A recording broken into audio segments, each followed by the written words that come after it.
So hey guys, again returning back, and the mistake I'm doing is I did before actually. Here I already MSW a variable I added by mistake. So I deleted it, and now I'm again continuing on this video. You have to enter on the path.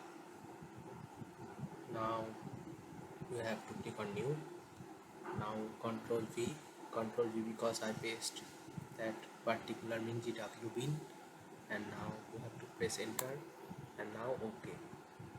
Here OK, everything OK, and now I think GCC was successfully installed. Let's open command prompt. Now you enter GCC version, and you have done it. So thank you for cooperating with me. Please hit a like if you get any help from this video. Thanks for watching.